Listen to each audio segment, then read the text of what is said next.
Pirate Nation on X.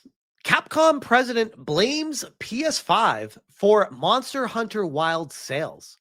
PS5's high cost is a barrier for Monster Hunter players, says Capcom. In a Nikkei Gaming interview, Capcom president Haruhiro Tsujimoto said Monster Hunter Wilds met its 10 million sales goal in a month, despite the unexpectedly large barrier of the PlayStation 5's price. That is some weird cope, because it sounds to me like they made most of their sales numbers from Steam alone, which is curious. And before I even get into the story, this was quote tweeted by Grums, and he said, "Completely out of touch with gamers and the real issues. Capcom gets it wrong and will continue to make mistakes like this."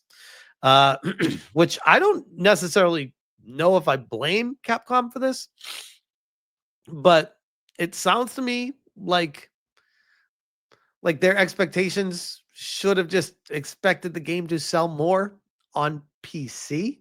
It's very strange. This comes to us from gamesindustry.biz. Says Capcom's president says the high price of PS5 has contributed to low sales of Monster Hunter Wilds.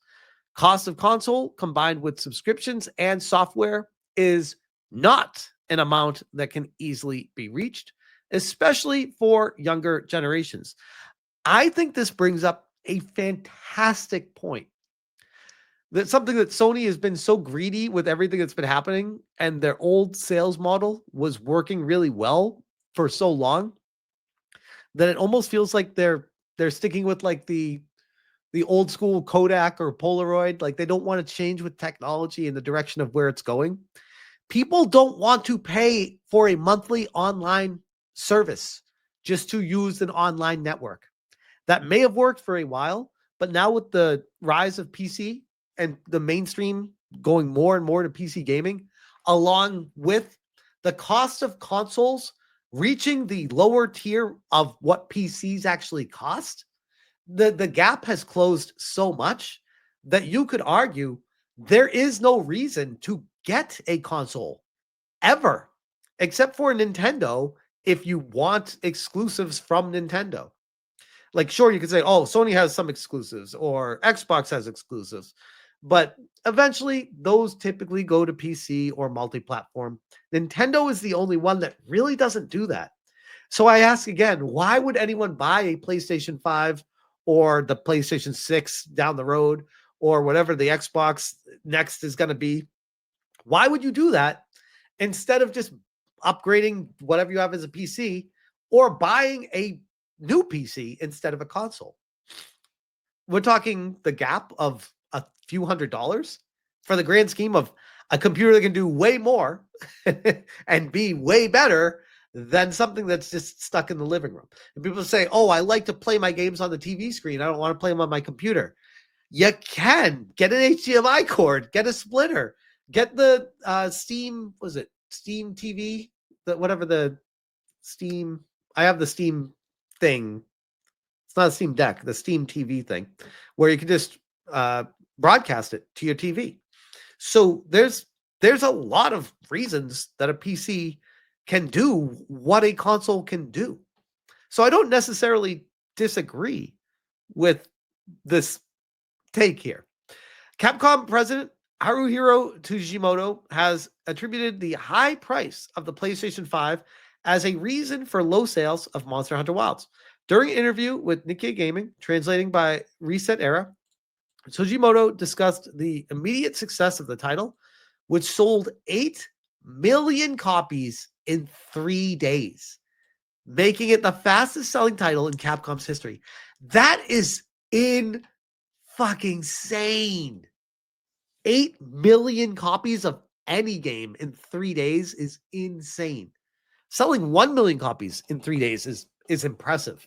And that's typically with a massive property like Star Wars or something like that. Or 2 million or 3 million.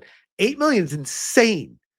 However, in its most recent financial results, Capcom described sales of Monster Hunter Wilds as soft, having moved 477,000 units in Q1 of 2025, bringing its total sales to 10.6 million units.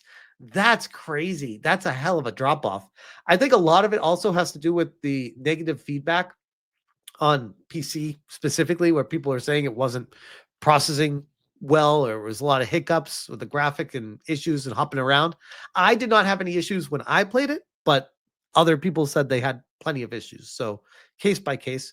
Tsujimoto attributed this drop to the high price of the PlayStation 5 and subscriptions, along with the $70 game price tag as a barrier for most consumers.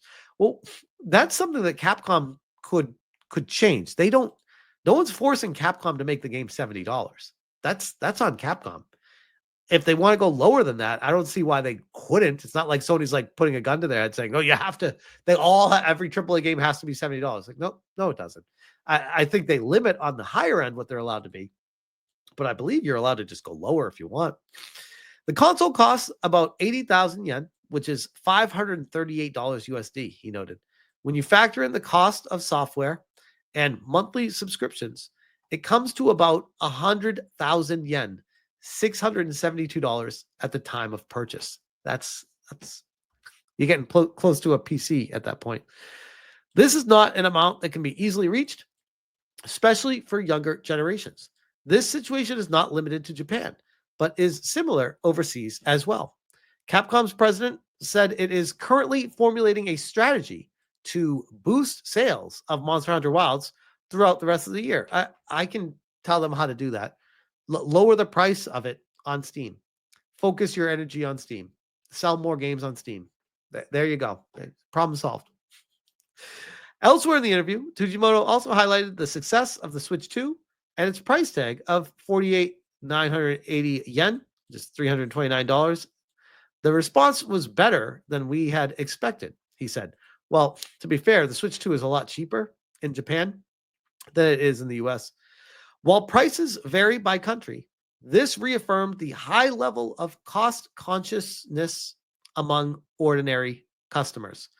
So it is a fascinating situation going on with Capcom right now, and them actually verbalizing and acknowledging that the price of the console is starting to affect the sales of the game.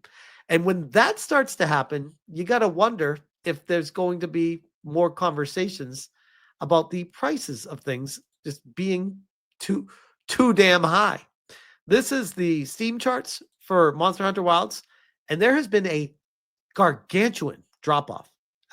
Like, I was looking at this before I started recording, and I was like, oh my God.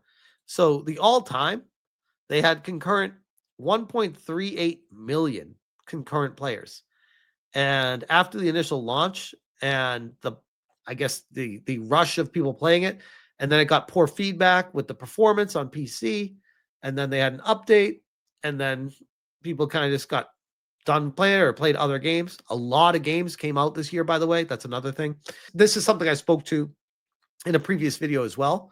With the heavy competition of games out there, it's really hard to find time to bother caring about brand new games that come out. We have Stellar Blade, for example, a very good game, very long game, upwards of, depending on how much you suck at it like me, upwards of 50 plus hours of just playing through Stellar Blade. And then we have a game like Hollow Knight Silksong coming out and being $20. And that game is going to most likely take people upwards of 30 to 50 hours or more to get through as well.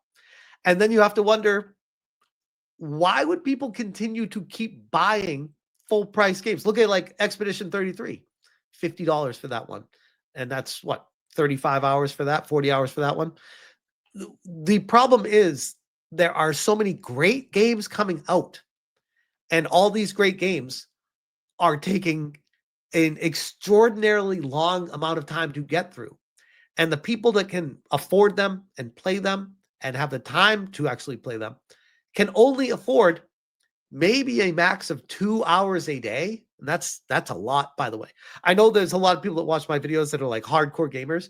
You got to step back and be like, the average person that buys these games and plays them casually, they play maybe a half an hour to an hour a day, if that. Sometimes they don't even play it. Maybe they play it just on a Saturday for an hour. Like that's the main competition these games have, these companies have. Why would someone that is the ultimate casual buy a brand new game and then go rush to the store to go buy another brand new game, and then go rush to the store and buy another brand new? And the hype cycle, at some point, they're going to break down and be like, why do I keep buying these games when they first come out if I'm not even playing them? And by that, they're going to ultimately start doing this with the sales of games. So I don't even necessarily blame Capcom. I think that this is a much bigger issue at large that we're looking at, with the overall game industry impending crash that continues to rear its head right now because of the challenges of lack of time. I mean, you can get into the whole cost structure of society, and it's expensive to do stuff and all this other stuff, the micro or macroeconomic situation outside of gaming and all that. I'm not going to go into all that right now, but my greater point being is there's a lot of factors that are going into how people cannot specifically afford what they would like to continue playing because the games are too good and they're taking just too damn long. But I will leave that one there.